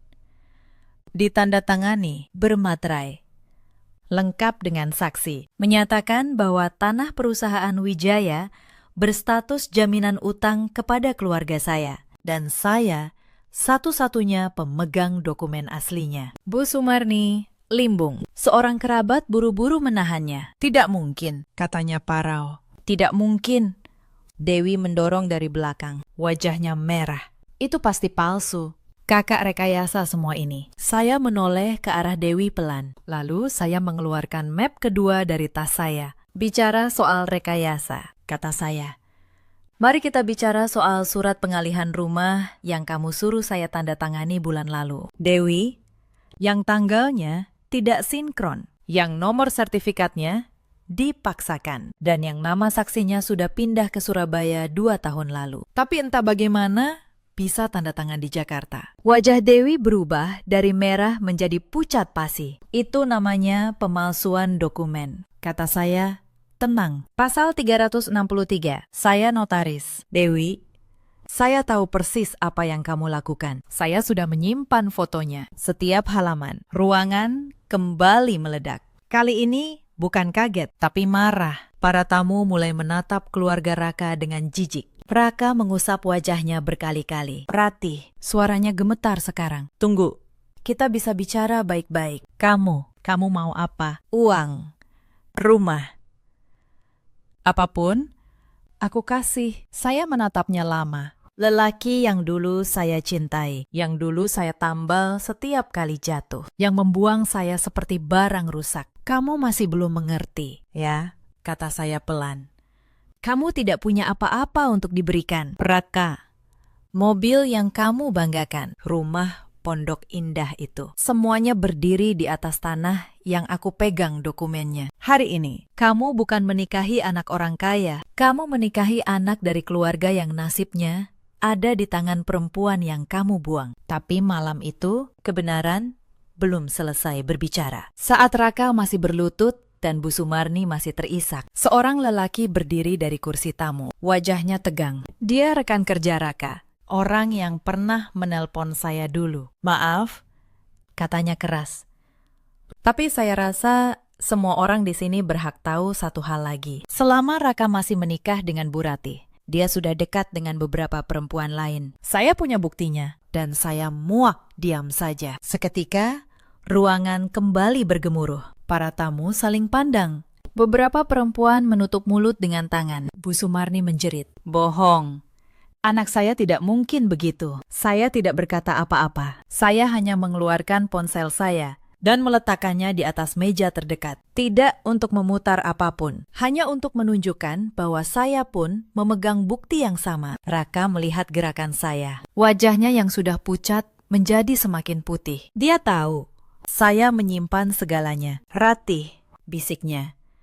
Suaranya hampir tak terdengar. Kamu simpan semua itu. Aku notaris." "Raka," kata saya pelan. "Aku menyimpan segalanya. Itu pekerjaanku. Tapi aku tidak pernah berniat memakainya. Sampai kamu memutuskan mengundangku ke sini untuk dipermalukan. Kamu yang membuka kotak ini, bukan aku." Anggun yang berdiri di samping saya menoleh pada Raka dengan tatapan yang sudah benar-benar dingin. "Jadi, selama dekat dengan saya," katanya, "kamu masih punya perempuan lain juga, sambil membuang istri yang menyelamatkan karirmu bertahun-tahun." Raka tidak bisa menjawab. Mulutnya terbuka, tapi tidak ada suara yang keluar. Keringat mengalir di dahinya. Salah satu kerabat Anggun, seorang lelaki paruh baya yang sejak tadi diam, akhirnya bangkit. Suaranya berat dan tegas. "Anggun, kita pulang. Pernikahan ini batal. Keluarga kita tidak akan menyatukan diri dengan lelaki seperti ini. Apalagi setelah tahu siapa Bu Ratih sebenarnya. Kita berutang budi pada keluarga beliau, dan kita tidak akan membayarnya dengan menghina putrinya." Kata-kata itu seperti palu terakhir. Bu Sumarni jatuh terduduk, menangis terseduh. Dewi berdiri membeku, wajahnya pucat pasi. Tangannya gemetar memegang gaunnya. Dia tahu, surat palsu yang dia buat sekarang menjadi bumerang yang akan menghantam dirinya sendiri. Para tamu mulai berdiri. Sebagian meninggalkan ruangan sambil menggeleng-geleng. "Kasihan perempuan itu," saya dengar seseorang berbisik, menunjuk ke arah saya. Ternyata dia yang paling kuat di antara mereka semua, dan mereka menghinanya selama ini. Saya berdiri di tengah ruangan itu, sendirian, tapi tidak lemah. Tidak ada yang mendampingi saya, tapi seluruh ruangan kini menatap saya dengan rasa hormat yang sebelumnya tidak pernah mereka berikan. Saya tidak berteriak, saya tidak mengancam. Saya hanya membawa kebenaran, dan kebenaran itu sendiri yang menggetarkan ruangan. Raka mengangkat wajahnya dari lantai. Matanya basah. "Ratih," katanya parau, "aku minta maaf. Aku benar-benar salah. Selama ini aku buta. Aku mengira kesuksesanku karena diriku sendiri. Padahal semua itu karena kamu. Tolong, beri aku satu kesempatan lagi." Saya menatapnya. Lelaki yang dulu saya cintai dengan seluruh hati saya. Dan saya menyadari saat ini, di hati saya tidak ada lagi cinta. Tidak ada lagi benci. Yang ada hanya rasa kasihan dan kelegaan bahwa saya akhirnya bebas darinya. Bu Sumarni jatuh terduduk di kursinya. Air matanya mulai mengalir. Tapi bukan air mata sedih. Air mata orang yang baru sadar dia sudah kalah telak. "Kamu, selama ini kamu diam saja," katanya parau. "Kenapa kamu nggak pernah bilang siapa kamu sebenarnya?" Saya menoleh padanya. "Karena saya ingin tahu." "Bu," kata saya. "Saya ingin tahu bagaimana orang memperlakukan saya saat mereka pikir saya tidak punya apa-apa. Dan sekarang, saya tahu. Ibu menghina saya di pasar. Dewi memasukkan dokumen untuk mengusir saya. Raka membuang saya seperti sampah. Padahal saya tidak pernah meminta apapun dari kalian. Saya hanya minta dihormati sebagai manusia." Tidak ada yang menjawab. Karena tidak ada yang bisa dibantah. Anggun melangkah maju. Dia berdiri di sisi saya sekarang, bukan di sisi Raka. "Mas Raka," katanya. dan suaranya dingin untuk pertama kalinya. Saya minta maaf. Tapi pernikahan ini tidak bisa dilanjutkan. Saya tidak bisa menikahi lelaki yang membuang perempuan sebaik Tante Ratih. Lalu datang ke keluarga saya dengan tangan kosong dan mulut penuh janji. Keluarga saya berutang nyawa pada keluarganya. Dan kamu bahkan tidak tahu siapa yang kamu campakkan. Raka jatuh berlutut di pelaminan, di depan ratusan tamu. Jasnya yang mahal kini terlihat seperti kostum yang kebesaran. Ratih, katanya. Suaranya pecah. Tolong, aku salah. Aku benar-benar bodoh. Kasih aku satu kesempatan lagi. Saya menatapnya. Untuk pertama kalinya, saya tidak merasa marah, tidak merasa benci. Saya hanya merasa lega. Aku tidak datang ke sini untuk menghancurkanmu. Raka, kata saya pelan. Kamu menghancurkan dirimu sendiri. Aku cuma datang untuk satu hal. Untuk berdiri tegak di hadapan orang-orang yang dulu yakin aku akan hancur. Dan membiarkan mereka melihat. Aku baik-baik saja. Saya menutup map hitam saya. Saya menoleh ke Anggun. Soal dokumen itu, kata saya lembut. Kamu tidak perlu takut. Nak, ayahmu orang baik. Dia selalu jujur pada ayahku. Aku tidak akan mengambil apapun dari keluargamu. Aku hanya menyimpannya.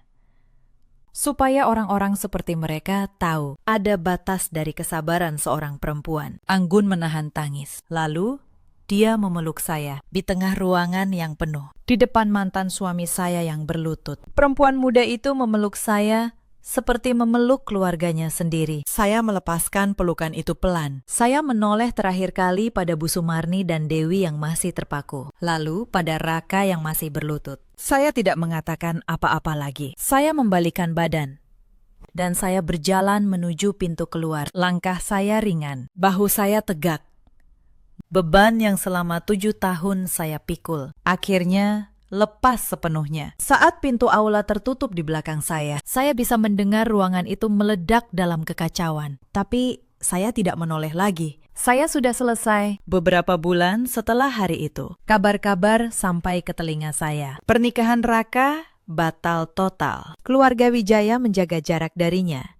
Begitu mereka tahu dia datang tanpa apa-apa selain janji kosong. Anggun, gadis itu, melanjutkan hidupnya. Sesekali dia masih menelpon saya, memanggil saya tante, menceritakan kabarnya. Dia menjadi seperti keponakan yang tidak pernah saya miliki. Bu Sumarni jatuh sakit karena malu. Dia tidak lagi berani menampakkan wajahnya di pasar tempat dulu dia menghina saya. Dewi terjerat masalah hukum atas dokumen palsu yang dia buat dan harus berurusan dengan pihak berwajib. Bukan saya yang melaporkannya, Karma yang melakukannya. Dan Raka, lelaki yang dulu berkata, saya tidak akan kemana-mana tanpa dia. Dia kehilangan pekerjaannya tak lama setelah itu, karena nama baiknya hancur. Terakhir saya dengar, dia kembali tinggal di rumah kontrakan sederhana, sendirian. Tempat yang dulu kami tinggali bersama. Tempat yang dulu saya yang menambal setiap retaknya. Sementara saya membuka kantor notaris saya sendiri. Lebih besar di tempat yang dulu menjadi kantor ayah saya. Saya hidup tenang. Tidak ada lagi yang harus saya tambal selain hidup saya sendiri. Beberapa bulan setelahnya, Raka pernah datang ke kantor saya. Dia berdiri di depan pintu. Terlihat lebih tua dari usianya. Bahunya turun. Pakaiannya tidak lagi rapi seperti dulu. Dia ingin bicara. Mungkin ingin meminta maaf lagi. Mungkin ingin meminta bantuan. Saya tidak tahu pasti. Saya hanya menatapnya dari balik meja saya. Lalu, saya berkata pelan, Raka, aku sudah memaafkanmu. Bukan untukmu, tapi untuk diriku sendiri. Supaya aku bisa melangkah maju tanpa beban. Tapi memaafkan bukan berarti kembali. Pintu itu sudah tertutup sejak malam kamu meletakkan map cerai di meja makan kita. Dia menunduk. Lalu pergi tanpa sepatah kata pun. Itu terakhir kalinya saya melihatnya. Dan saat pintu kantor tertutup di belakangnya, saya merasakan sesuatu yang sudah lama tidak saya rasakan. Kebebasan yang utuh. Anggun, beberapa waktu kemudian, datang membawa sekotak kue ke kantor saya. Dia memeluk saya dan berkata bahwa dia akhirnya menemukan pekerjaan yang dia cintai. Bukan karena perjodohan, bukan karena nama besar, Tapi karena pilihannya sendiri, saya bangga padanya. Dia mengajari saya bahwa kebaikan, meski lahir dari masa lalu yang pahit, selalu menemukan jalan untuk kembali. Cerita ini mengajarkan satu hal. Jangan pernah menilai seseorang dari betapa sederhana penampilannya. Dan jangan pernah membuang orang yang diam-diam menahan langit agar tidak runtuh menimpamu. Di luar sana, ada banyak perempuan seperti saya dulu, yang diam saat dihina, yang menahan saat dikhianati, yang dianggap lemah hanya karena memilih untuk tidak berteriak. Kepada kalian semua, saya ingin berkata, kesabaran bukan kelemahan. Kadang, diam yang paling dalam